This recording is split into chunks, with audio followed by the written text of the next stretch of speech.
My mother-in-law secretly forged my signature to remove me from the deed of the home I had paid for entirely, intending to gift it to her golden child. I didn't cry. I didn't shout. I quietly accessed the master documents of the family trust where I had just been legally named sole trustee. 48 hours later, her entire financial world collapsed and she never saw it coming.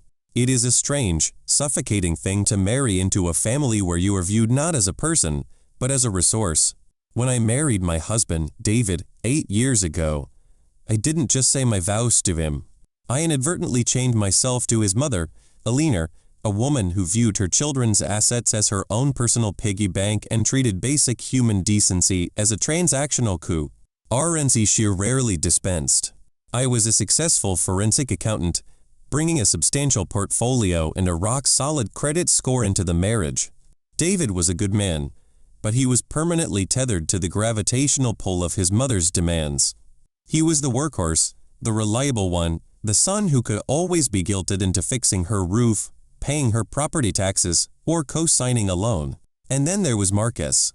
Marcus was the golden child, a 32-year-old aspiring entrepreneur whose primary talent consisted of launching failed startups and living comfortably in Eleanor's fully paid off basement.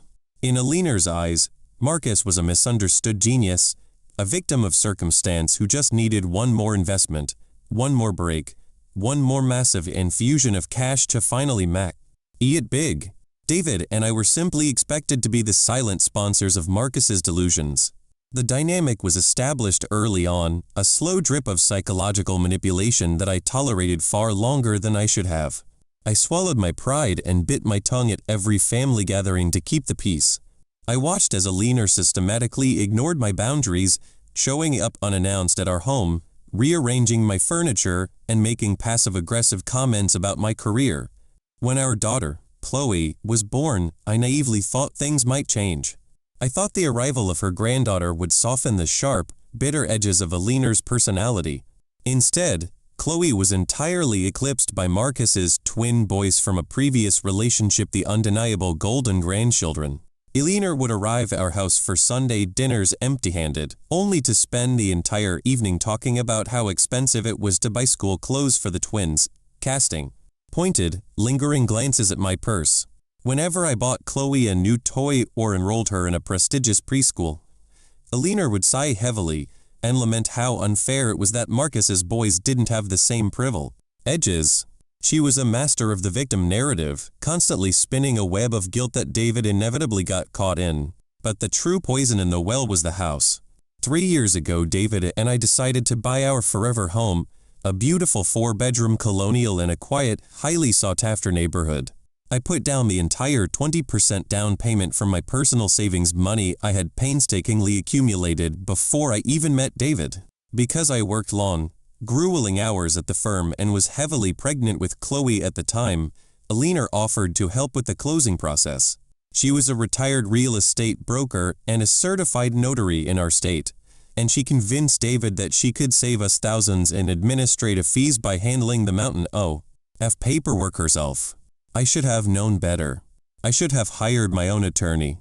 But I was exhausted, hormonal, and desperately trying to maintain some semblance of harmony in the family. I read through the primary contracts, verified the purchase price, signed where she pointed, and let her file the deed with the county clerk. For 3 years, I paid every single mortgage installment. I paid for the new HVAC system, the kitchen remodel, and the expensive backyard landscaping. In my mind, it was my sanctuary, the one place where I was the absolute authority, the fortress that Eleanor could not breach. I had no idea that beneath the surface, she was already orchestrating a quiet, meticulous theft. The tension between us escalated steadily over the last year. Marcus had recently lost yet another job, and his ex-girlfriend was threatening to take him to court for unpaid child support. Eleanor's panic was palpable. She began calling David incessantly, demanding that we take out a home equity loan to help Marcus cover his debts. When David, completely beaten down by her nagging, actually brought the idea to me, I shut it down immediately. I told him in no uncertain terms that I would not leverage my daughter's future to fund his brother's chronic irresponsibility. Eleanor did not take the rejection well. She initiated a vicious, behind-the-scenes smear campaign calling all of David's extended relatives to weep about how selfish and cold I was, how I was hoarding wealth while my and nephew faced eviction. I ignored it. I blocked her number on my phone and focused on my career, letting David manage his own chaotic family. I thought I had built a wall high enough to keep her out, but predators don't climb walls. They tunnel underneath them. The revelation didn't come with a dramatic explosion. It came on a mundane Tuesday afternoon, in the form of a thick manila envelope from the county tax assessor's office. I was organizing our files for the upcoming tax season and noticed a glaring discrepancy in the property tax bill. The name listed on the mailing address wasn't mine and David's. It was David's and Deliner's. My blood ran cold, but I didn't panic. Instead, a strange, absolute stillness settled over me. I logged on to the county clerk's online portal, my fingers flying across the keyboard with the practice speed of a forensic accountant on the hunt. I pulled up the public property records, paid the $3 access fee, and downloaded the digital copy of the deed filed 3 years ago. There it was. A quitclaim deed, buried in the stack of closing documents she had handled. It legally transferred my interest in the property to a liener, effectively removing me from the title entirely and listing her as a joint tenant with right of survivorship alongside David. The signature at the bottom, supposedly my signature, was a masterful forgery. She hadn't just stolen half of my home. She had legally positioned herself so that if anything happened to David, the house would go entirely to her, completely bypassing me and my daughter. Also, she could eventually liquidate it for Marcus. I stared at the glowing screen for a long, quiet moment. I thought about the thousands of dollars I had poured into the mortgage. I thought about a liener sitting at my dining table, drinking my wine, complaining about Marcus's finances, knowing the whole time that she held the stolen deed to the roof over my head. I let out a short, humorless laugh. The sheer, breathtaking audacity of the woman. She thought she was playing a game of checkers with a naive pawn. She didn't realize she had just sat down at the table with the casino owner. The discovery of a forged deed is not a moment for hysterics. It is a moment for absolute, chilling clarity. I did not storm downstairs and scream at David. I did not hurl a vase at the wall or break down in tears. I simply saved the PDF, printed 3 hard copies, and locked them in my fireproof safe. Then I began to dig. My profession is dismantling financial fraud. People leave traces. Criminals, especially arrogant ones who think they are smarter than everyone else, leave a massive paper trail. I just had to follow it. My first question was the most painful one. Did my husband know? Was the man sleeping next to me an accomplice to this theft, or just an extraordinarily useful idiot? I waited until David left for work the next morning. I accessed his email archives, his bank statements, and the text messages synced to his iPad. I read 3 years' worth of correspondence between him and a liener. What I found was a masterclass in gaslighting. A liener had fed him a steady diet of lies about the deed, claiming the county required her name as a co-signer because of my student loans, a blatant, absurd fabrication that David, who barely understood a tax return, swallowed completely. He hadn't known she removed me. He just signed the stack of papers where his mother placed the sticky notes. He was guilty of staggering negligence and blind obedience, but not active malice. It didn't excuse him, but it changed my battle plan. My war was not with David. It was with a liener. For the next 3 weeks, I played the perfect, oblivious daughter-in-law. I smiled at family dinners. I let a liener make her snide remarks about my parenting. I maintained my silence. But behind the scenes, I was a ghost in the machine. I hired a private forensic handwriting expert. I sent them the forged deed alongside 10 samples of my actual signature. 7 days later, the report came back. It was a definitive, undeniable forgery. That was weapon number 1. Weapon number 2 was far more devastating, and the beauty of it was that a liener had handed it to me herself. 8 months ago, a liener's late husband's estate, a messy portfolio of mutual funds, life insurance payouts, and commercial real estate exited probate. A liener loves spending money, but she loathes the tax liabilities that come with it. She also legally owed Marcus a portion of it, but she didn't trust him not to blow it all on his failing startups immediately. So she came to me, the despised daughter-in-law. The forensic accountant. She had her lawyer draft a massive, irrevocable family trust. She wanted me to act as the sole trustee. Why? Because I was free labor, and because she genuinely believed I was too docile to ever defy her. She thought she could just text me whenever she or Marcus needed a disbursement, and I would obediently wire the funds. What Alina failed to understand is the legal definition of an irrevocable trust. Once she signed those papers, the money was no longer hers. It belonged to the trust. And as the sole trustee, I had absolute, unilateral authority over every single penny. I was legally bound by fiduciary duty to manage the assets responsibly, which meant I had the power to deny any request that I deemed frivolous or detrimental. Like, for instance, paying off the gambling and business debts of a 32-year-old golden child. I started moving the pieces on the board. Short, sharp, surgical moves.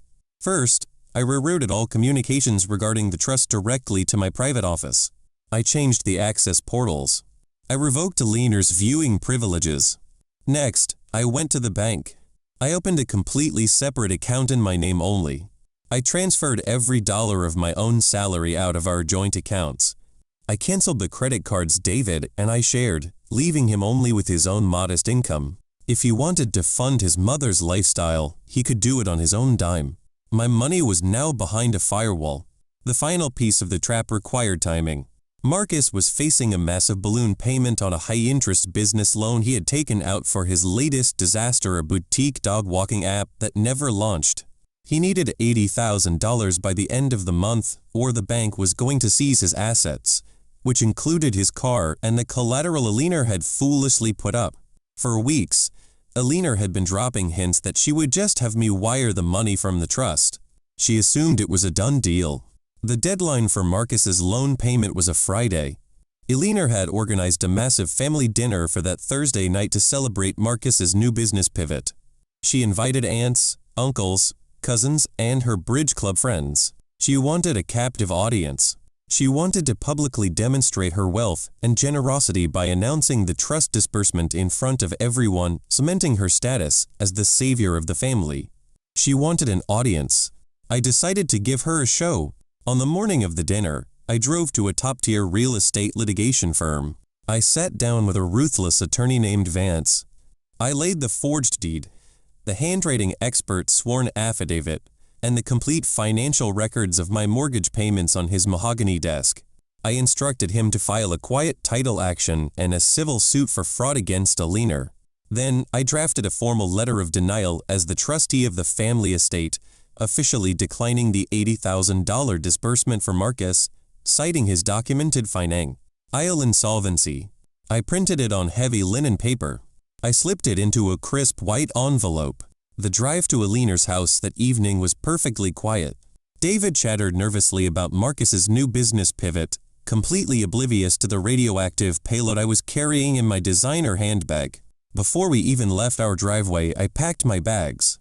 I had quietly moved my essential documents, my jewelry, and Chloe's favorite things into a secure storage unit 3 days ago. I knew I wouldn't be returning to the house tonight. I was moving into a luxury extended stay hotel until the legal dust settled. I had orchestrated every single detail. I was leaving nothing to chance. Alina's home was packed to the brim. Aunts, uncles, cousins, and her wealthy bridge club friends were all crammed into the formal dining room. The air smelled of expensive roast beef and cheap perfume. Alina was entirely in her element, floating between groups with a crystal wine glass, soaking up the admiration. Marcus was holding court near the fireplace, wearing a tailored suit he absolutely could not afford, loudly explaining the visionary metrics of his non-existent company to an uncle, who looked thoroughly bored. We sat down for dinner. The tension in my shoulders dissolved into a cold, absolute calm. I ate my salad. I made polite conversation. I waited. Right before dessert, Alina clinked her silver spoon against her glass. The chatter died down. Alina stood at the head of the long mahogany table. She smiled grandly, sweeping her gaze over her captive audience. She spoke at length about family loyalty. She talked about how hard Marcus had worked against unfair odds. She spun a beautiful, tragic tale of a brilliant young entrepreneur who just needed his family to believe in him one last time. Finally, she turned her eyes to me. The smugness radiating from her was almost blinding. She announced to the room that, as the family matriarch, she had authorized a major investment from the family trust to secure Marcus's future. She extended her hand toward me, palm up, waiting for the check she assumed I had dutifully prepared. I stood up. I didn't reach for my checkbook. I reached into my bag. I pulled out the crisp white envelope. I walked the length of the table. I placed it directly into her waiting hand. Eleanor smiled, tearing the seal open with theatrical flair.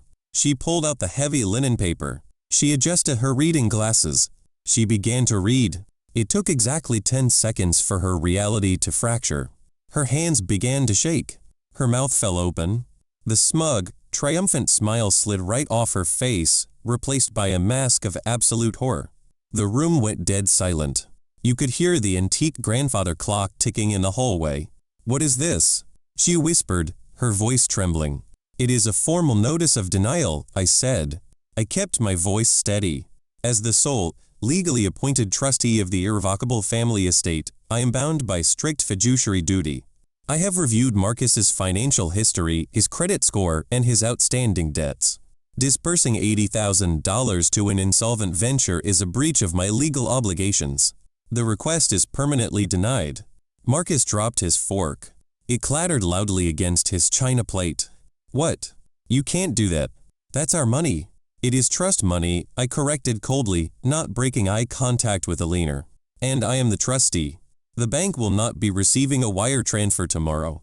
You will have to face the default, Marcus. And since your mother put up her own retirement accounts as collateral, the bank will be liquidating her assets to cover your failure. That is the reality of your business acumen." Eleanor slammed her hands onto the table. "How dare you?" she shrieked, all pretense of the elegant matriarch vanishing instantly. "You ungrateful, spiteful little bitch. After everything I have done for you, after I let you into my family." She pointed a shaking finger right at my face. "You think you have power over me?" She spat, her face contorted with rage. "I own you. I own the roof over your head. You are living in my house. If you don't write that check right now, I will evict you tomorrow. I will throw you and your bread out onto the street." David jumped out of his chair. "Mum, stop it. What are you talking about?" She ignored him. She glared at me, panting heavily, waiting for me to break. She expected tears. She expected me to crumble under the threat of losing my home and my security in front of her friends. I didn't cry. I took action. I reached into my bag one last time. I pulled out a second envelope, a thick manila folder heavily stamped by the county clerk and my litigation attorney.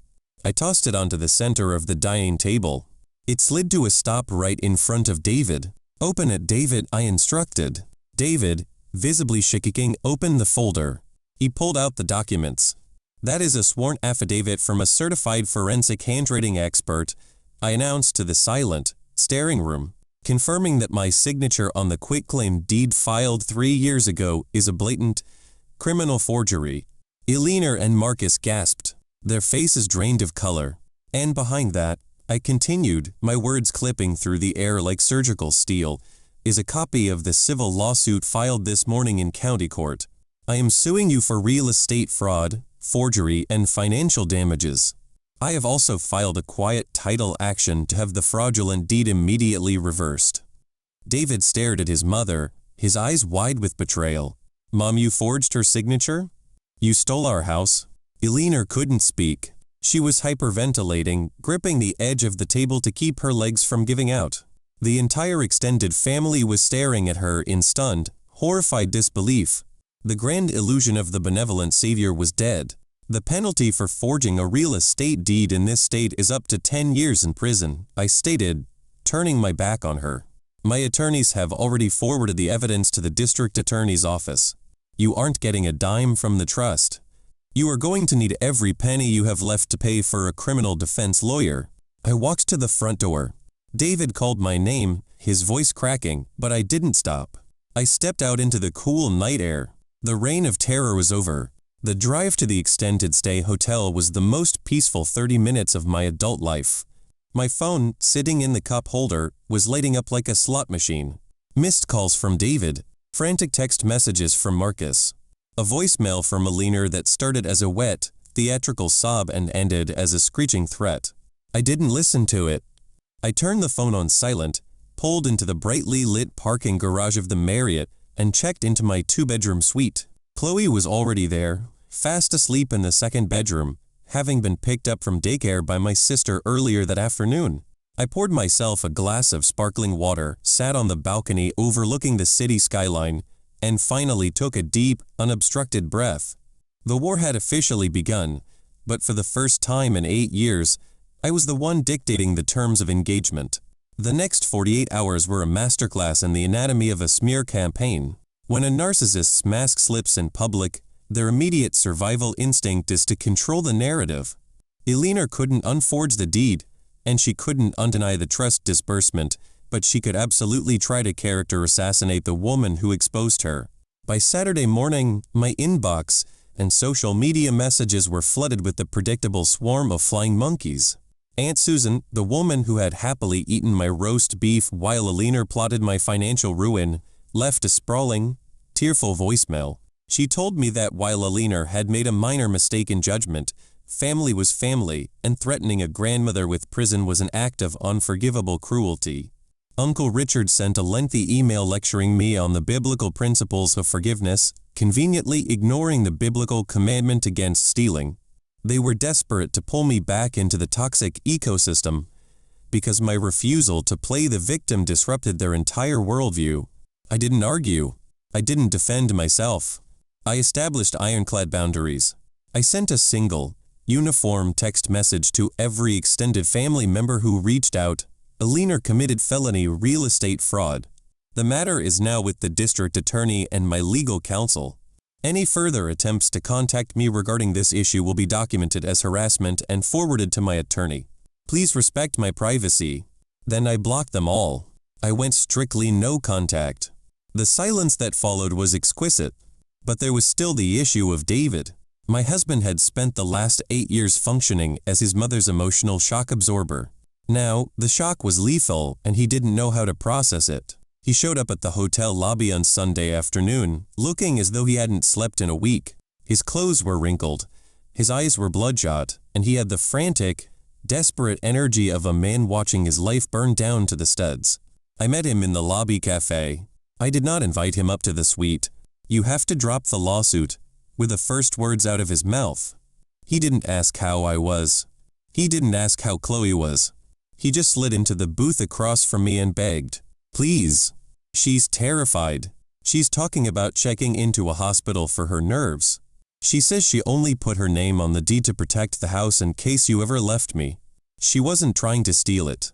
I stared at him, marveling at the sheer density of his denial. Even now, with the forensic evidence literally printed and placed in front of him, he was still violently swallowing his mother's poison. "David," I said, my voice dangerously calm. "She forged my signature on a legal document and filed it with the county clerk. That is a Class C felony in this state. She didn't do it to protect you. She did it so that when she inevitably drained her own accounts to fund Marcus's delusions, she would have a tangible asset to liquidate. She used our home as her personal safety net. But prison?" His voice cracked, tears welling in his eyes. "You're trying to send my mother to prison over a piece of paper? She's 62 years old. "I'm not sending her anywhere," I replied, taking a slow sip of my black coffee. "Her own actions are sending her there. I am simply refusing to be the collateral damage of her crimes. And frankly, David, the fact that you are sitting here defending the woman who tried to steal your daughter's inheritance tells me everything I need to know about where you're loyal." Wise lie. His face flushed a deep, angry red. "That's not fair. I'm just trying to keep my family together." "Your family is me and Chloe," I said sharply. "But you've always preferred the role of the obedient son over the protective father. I cannot afford your weakness anymore." I reached into my briefcase, the one I had brought down from the suite specifically for this meeting, and slid a manila folder across the table. It was thinner than the one I had dropped on Eleanor's dining table, but just as devastating. "What is this?" he asked, staring at it like it was a live grenade. "Those are legal separation papers," I stated. "Drafted yesterday morning." They include a temporary custody agreement for Chloe and a formal financial severance. As of this moment, our assets are legally divided. I have frozen all joint credit lines. You are responsible for your own living expenses, and I strongly advise you not to give a single dime of your income to your mother or your brother, because you are going to need IT to pay for your half of the mortgage on the house you allowed her to steal. David looked as if I had physically struck him. You're leaving me? Over this? I am legally insulating myself from the catastrophic fallout of your family's financial implosion. I corrected him. Marcus defaults on his $80,000 loan on Tuesday. The bank is going to come looking for the collateral your mother pledged. When they realize she's wrapped up in a title dispute and a fraud investigation, they are going to freeze everything she owns. She is going down, David, and I am making sure she doesn't drag me or my daughter down with her. I stood up, leaving a $5 bill on the table for the coffee. Have your lawyer review the separation agreement. Do not come to this hotel again. As I walked away, I didn't look back. The Zeigarnik effect in psychology dictates that people remember uncompleted or interrupted tasks better than completed ones. Eleanor and David had spent years assuming I was a completed task, a subjugated, compliant resource. They were about to learn, in excruciating, drawn-out detail, that I was the most dangerous unfinished business they had ever created. Tuesday arrived with the precise inevitability of a ticking bomb. I sat at my temporary office desk and watched the digital clock on my monitor roll over to noon. This was the exact hour Marcus's balloon payment was due. I knew he didn't have the money. I knew Eleanor couldn't give it to him. I knew exactly what the bank's automated system would do. At 12:01 p.m., the commercial lender enacted the default clause on Marcus's loan. Because Marcus cross-collateralized the loan with his personal accounts, the bank legally swept them clean within seconds. It wasn't much, perhaps a few $1,000s, but it triggered a cascade of automated failures. His auto-pay for his luxury car lease bounced. His cell phone bill bounced. The child support payment bounced. By 3 o'clock, Marcus was entirely, categorically broke. When Marcus defaulted, the liability instantly transferred to the guarantor.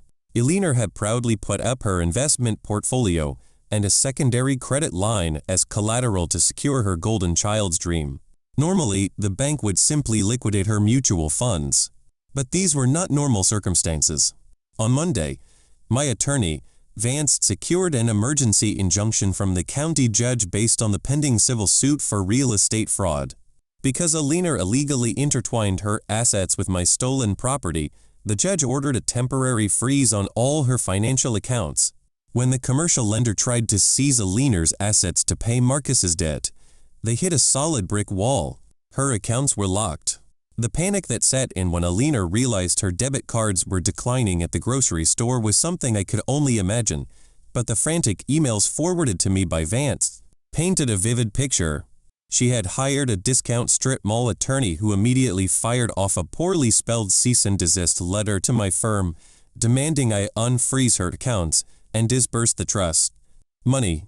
Vance didn't even bother calling them back. He simply emailed them a PDF of the irrevocable trust charter, highlighting the clause that granted the sole trustee absolute, unquestionable discretion over all distributions. He added a single sentence to the email: "My client will not be communicating with your office, and any further attempts to coerce a trustee will be reported to the probate court as tortious interference." The walls were closing in on her, and the oxygen was running out. On Wednesday afternoon, the situation escalated from a financial crisis to a criminal nightmare. I received a quiet, professional phone call from a detective at the county district attorney's white-collar crime division. They had reviewed the forensic handwriting affidavit and the copies of the forged deed. The evidence was overwhelming, and because the value of the home exceeded $500,000, the fraud constituted a high-level felony. The detective informed me they were officially opening a criminal investigation. He asked a few clarifying questions about Eleanor's background as a notary, noting that abusing a state-issued notary commission to commit forgery carried additional, mandatory penalties.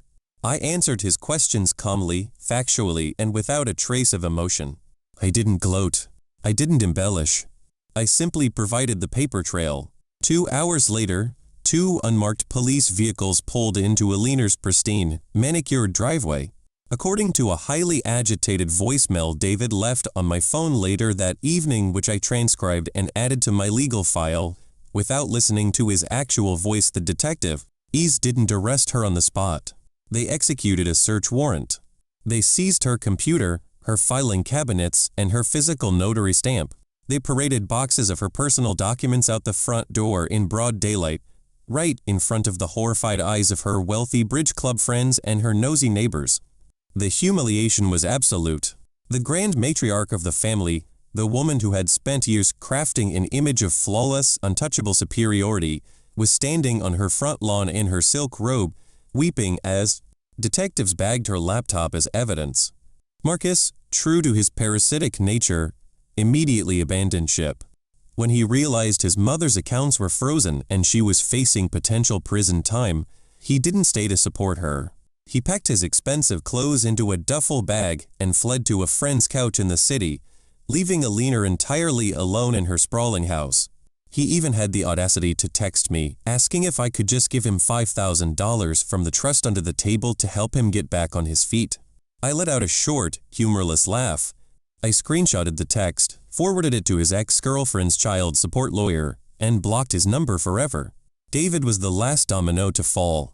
With his mother under criminal investigation, his brother in hiding, and our joint accounts completely severed, he finally realized the magnitude of his own complicity. He had spent years allowing Alina to treat me like a second-class citizen, assuming I would always just swallow my pride and keep the peace. He never imagined that my silence wasn't submission. It was preparation. He tried to apply for a personal loan to hire a high-powered criminal defense attorney for Alina. But because I had initiated the legal separation and frozen our shared credit lines, his debt-to-income ratio, uncoupled from my 6-figure salary, was abysmal. The bank denied him instantly. He was entirely powerless to save her. He sent me one final, pathetic email on Thursday night. It was a rambling, emotional mess, begging me to remember the good times, asking me how I could be so cold, and pleading for a second chance to make things right. He promised he would stand up to his mother. He promised things would change. It was the classic bargaining phase of grief. But I wasn't grieving. I was rebuilding. I drafted a 2-sentence reply. You cannot protect me from a woman you are terrified of. Direct all further communication to my divorce attorney. I hit send, securely closed my laptop, and went to read a bedtime story to my young daughter. The legal system is a terrifying machine when you are on the wrong side of it. For years, Alina had operated under the delusion that laws were merely suggestions for the wealthy and the cunning. She had spent her entire life manipulating the people around her with emotional terrorism, assuming that the court system would be just as susceptible to her tears and her victims' complex. She was about to receive a catastrophic education in civil procedure.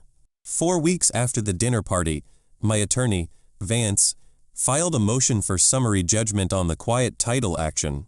We didn't even need to go to a full trial. The evidence was insurmountable. We had the sworn affidavit from the forensic handwriting expert. We had the complete financial paper trail proving I had paid every single mortgage installment, property tax bill, and maintenance cost for 3 years. We had the original closing documents where Alina had inserted the fraudulent quitclaim deed. And, perhaps most damning of all, Alina's discount strip mall attorney couldn't produce a single piece of evidence to contradict us. Because Alina was simultaneously facing an active criminal investigation for felony forgery, her criminal defense lawyer advised her to plead the Fifth Amendment in our civil case, to avoid self-incrimination. In civil court, unlike criminal court, a judge is legally permitted to draw an adverse inference from a defendant pleading the Fifth. When Alina refused to testify about the deed to protect herself from prison, she effectively handed me the civil victory on a silver platter. The hearing lasted less than 45 minutes. I sat at the plaintiff's table, wearing a tailored navy suit, my posture perfectly straight. I didn't look at Alina once. I didn't need to. I could hear her ragged, uneven breathing from 3 feet away. The judge, a no-nonsense woman with zero tolerance for real estate fraud, reviewed the exhibits, listened to Vance's concise arguments, and delivered her ruling with the swift, merciless strike of a gavel.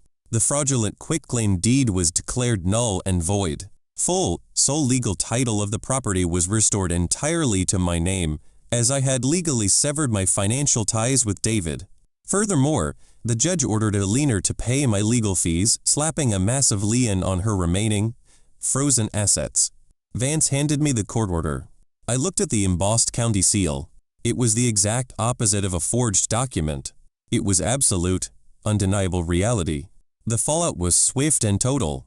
Because the house was legally mine, and because I had an active restraining order against a liener pending the criminal fraud trial, she had exactly 72 hours to vacate the premises. The woman who had proudly declared she would throw me and my daughter out onto the street was now being formally evicted by the county sheriff's department. I didn't go to watch her leave. I didn't need the cinematic satisfaction of seeing her carry boxes out to a moving van. I simply hired a premium security firm to change every lock, install a state-of-the-art alarm system, and sweep the property for any damage. She left the house in a chaotic mess: furniture overturned, trash on the floors, holes in the drywall where she had aggressively ripped down her expensive artwork. It was the desperate tantrum of a defeated narcissist. I took photos of everything, sent them to Vance to add to the damages claim, and hired a professional cleaning crew. By the time I moved back in with Chloe a week later, the house smelled of bleach and fresh paint. It was finally, truly, perfectly quiet. David's collapse was quieter, but no less absolute. He had spent his entire life trying to appease two masters, and in the end, he lost both. Without my income to prop up his lifestyle, and with his mother's financial empire reduced to rubble, he was forced to rent a cramped, one-bedroom apartment on the other side of 2WN. He signed the divorce papers and the custody agreement without a fight. He simply didn't have the capital or the emotional stamina to contest them. He sees Chloe on alternating weekends, under strict, legally enforced boundaries. He looks older now. The heavy, exhausting burden of his mother's demands has been replaced by the heavy, exhausting reality of his own cowardice. He chose the path of least resistance, and it led him straight into a brick wall. Marcus, unsurprisingly, vanished completely. When his business inevitably imploded, and his ex-girlfriend successfully garnished his minimal wages for back child support, he stopped answering his phone. The last I heard through the grapevine, he had moved to another state, undoubtedly looking for a new basement to inhabit, and a new benefactor to drain. He is a ghost, completely irrelevant to my life. As for Alina, her grand matriarchal reign ended not with a bang, but with a plea deal. Facing a mountain of forensic evidence and the very real threat of a 10-year sentence in a state penitentiary, her criminal defense attorney negotiated a plea of guilty to a lesser charge of attempted real estate fraud and misuse of a notary commission. She avoided prison time, but the cost was absolute ruin. She was sentenced to 5 years of strict probation. Her notary license was permanently revoked. She was ordered to pay exorbitant restitution to the court. Because her personal assets had been decimated by legal fees, the commercial bank seized her remaining collateral to cover Marcus's defaulted loan. The wealthy bridge club friends stopped returning her calls. The extended family members who had once flocked to her Sunday dinners suddenly found themselves incredibly busy. She is currently renting a small, dingy apartment in a less than desirable zip code, living on a fixed income, entirely stripped of the wealth, power, and status she used to terrorize everyone around her. I still hold the keys to the irrevocable family trust.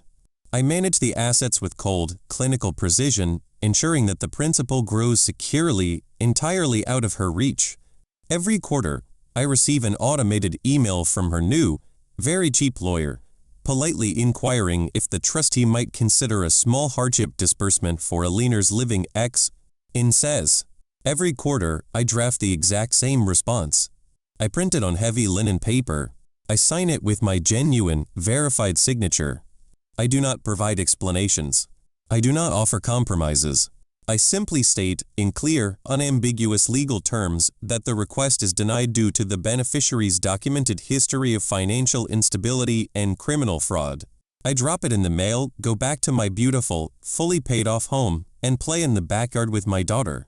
It has been exactly 2 years since the gavel fell and the locks were changed, and the most striking difference in my life is the profound, Uninterrupted silence. There are no unannounced visits. There are no passive-aggressive comments disguised as maternal advice. There is no creeping anxiety settling in my chest every time the phone rings on a Sunday afternoon. My home is truly my fortress now, legally and physically impenetrable. The title deed sits in my safe, bearing only one name, completely unburdened by the parasitic attachments of my former in-laws. Chloe is thriving, growing up in an environment where love is unconditionally given, not used as a transactional currency to secure a loan or assert dominance. David still lives in his cramped, one-bedroom apartment across town. We communicate exclusively through a co-parenting app, and our interactions are strictly limited to logistics regarding Chloe's schedule. He looks perpetually exhausted. He recently tried to casually mention during a drop-off that his mother was struggling with her probation fees and her rent, fishing for sympathy, or perhaps a temporary lapse in my memory. I simply looked at him, gave him Chloe's overnight bag, and closed my heavy oak front door. He is a man who spent his entire adult life trying to serve two masters, desperately trying to appease a woman who viewed him as a tool, while sacrificing the woman who actually loved him. In the end, his cowardice cost him everything. He lost his wife, his home, and his financial security, all to protect a mother who would have gladly thrown him under a bus to save her golden child. As for Alina, she remains trapped in the miserable, claustrophobic reality of her own making. The irony is almost poetic. The woman who tried to steal my house to fund her favorite son's extravagant failures is now living in a dingy, subsidized rental, permanently exiled from the affluent social circle, ease she once commanded. She has no assets, no power, and no golden grandchild to parade around, because Marcus hasn't spoken to her since the day her bank accounts were frozen. The grand matriarch died the moment her leverage was stripped away, leaving behind nothing but a bitter, lonely woman who finally flew too close to the sun. Looking back at the wreckage of my marriage and the war I was forced to wage, there are distinct, undeniable truths I had to learn the hard way. People often ask me how I managed to survive a family dynamic that toxic without losing my mind. The truth is, survival wasn't enough. I had to dismantle the system entirely. The first and most critical realization I had was that financial independence is the ultimate, non-negotiable boundary. Money is not just currency. In the hands of an abuser, it is a weapon of mass subjugation. If I had not maintained my own career, my own credit score, and my own separate savings, Alina's trap would have worked flawlessly. She banked on the assumption that as a mother and a wife, I would be entirely dependent on her son and, by extension, on her. My ability to quietly hire a forensic expert, retain a ruthless litigation attorney, and legally sever my assets was the only reason I didn't end up homeless. Never, under any circumstances, merge your entire financial identity with someone else's without maintaining a secure, untouchable life raft of your own. The second truth is about the strategic power of silence. When you are dealing with narcissists, manipulators, or people who thrive on chaotic drama, your emotional reaction is their oxygen. They want you to scream. They want you to cry. They want you to send long, frantic text messages trying to explain your side of the story, because it validates their control over you. When I discovered the forged deed, my instinct as a human being was to confront her.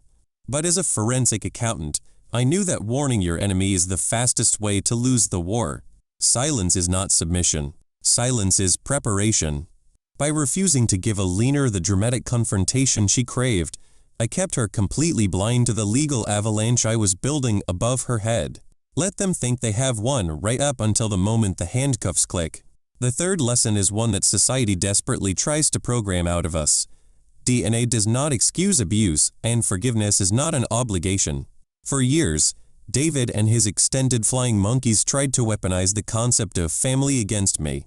They demanded that I overlook Alina's financial manipulation, her blatant favoritism, and her psychological cruelty simply because she was my husband's mother. But the title of grandmother or mother-in-law is not a free pass to commit felony fraud. Respect is a mutual agreement. When someone breaks that agreement by trying to steal the roof over your child's head, you do not owe them reconciliation. You owe them consequences. Walking away from a toxic family member is not a failure. It is an act of profound self-preservation. Finally, you can never protect someone from the consequences of their own actions without destroying yourself in the process. David spent his life jumping on grenades for Marcus and Alina, assuming that his loyalty would eventually be rewarded. It never was. The golden child will always take and the enabler will always bleed. When I stepped out of the way and let the bank, the courts, and the district attorney handle Alina and Marcus, the illusion shattered instantly. You cannot fix a parasite by giving it more blood. You fix it by cutting off the supply. I fought a quiet, methodical war, and I secured my peace. My home is mine. My wealth is protected. My daughter is safe. So what do you think? Did I go too far or not far enough? Let me know in the comments below.